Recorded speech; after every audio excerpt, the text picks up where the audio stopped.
making her LB debut. Make some noise right now for the hilarious McNab.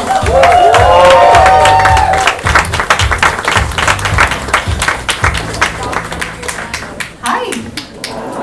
Nobody ever says hi back on the first try. Let's try it again. Hi.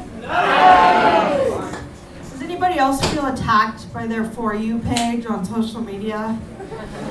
Well, all of a sudden mine's about perimenopause and egg donors and the anti-saggy boob bra. Yeah, that exists, and I'm getting it in 3 colors. I'll report back. I guess I'm aging, you know. One day you're young, wild, and free. The next you're writing a strongly worded letter to a dish soap company. One day you're young, and wild, and free. And next you're getting really annoyed because the soup group you follow on Facebook stopped talking about soup enough. I need to know who the admin is for that. Soup is not spaghetti. One day you're young and wild and free. The next you're eating inside Taco Bell at 4 p.m. So, believe it or not, I have a girlfriend. Yeah, one without batteries, like a real girlfriend. Yeah, she's here tonight even. Like, it's crazy. A year ago, she saw me in my dress Crocs from across the bar. She was like, I bet she's single. I was. Yeah. Turns out I'm a catch, guys. Yeah, easy to catch.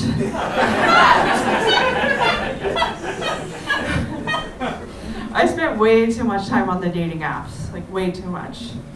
But I kind of miss like a couple times on the OG of dating apps. You know, Craigslist. Craigslist was great. Like you could find a date for the night. Just usually it was just a night.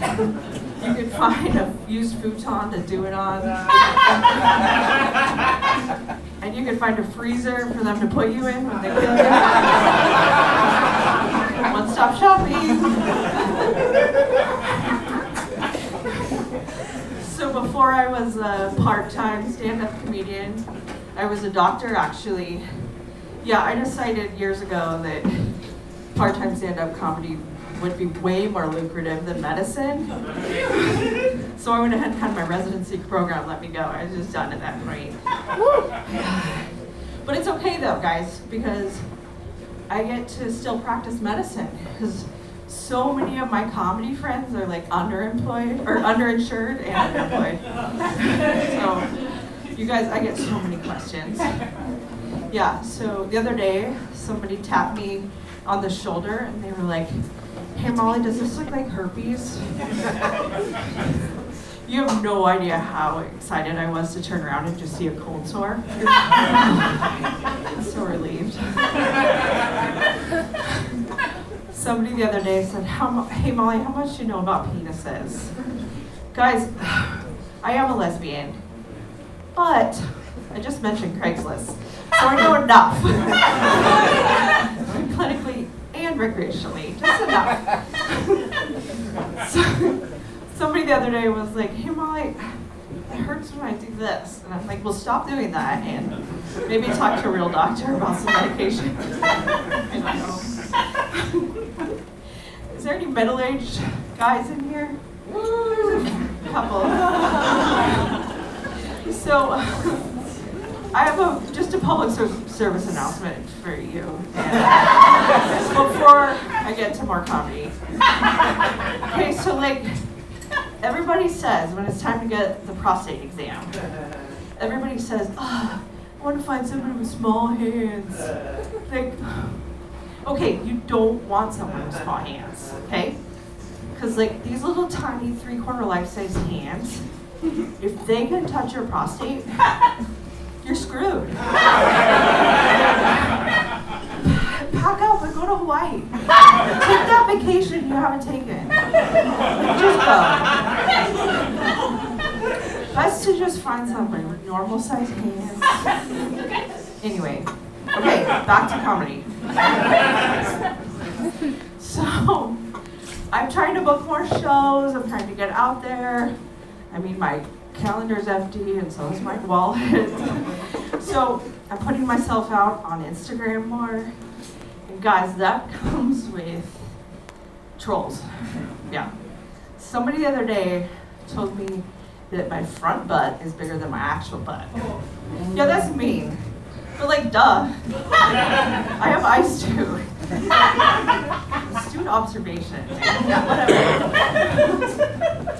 But you know who else will tell you what you look like? 7-year-olds. Yeah. My girlfriend has a 7-year-old. In one weekend, he told me I look like a water buffalo. He told me I look like a gorilla. Ooh. And then he told me I look like a hamster. And I was like, oh, because they're like so cute and agile. And he was like, don't ask, guys. He's like, no, because it's round and white. It's alright. I still love him. But you know what, you guys are not off the hook either, because so many of you have told me I look like Sadness from Inside Out.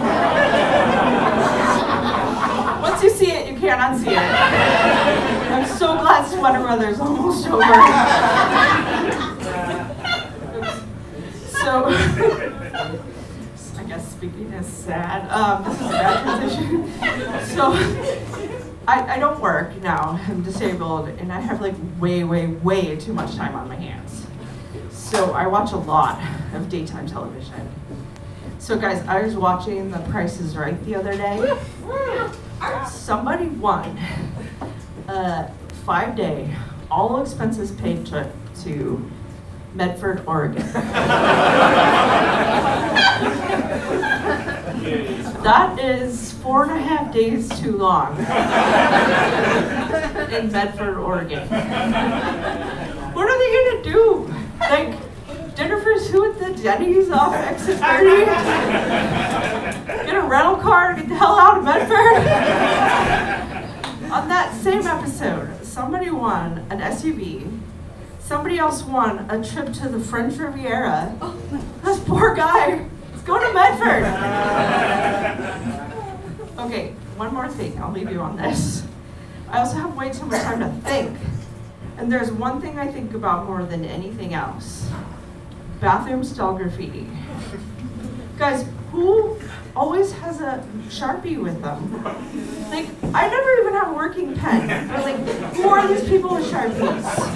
Like, I get it, Jessica, you love Trevor, but where's this Sharpie coming from?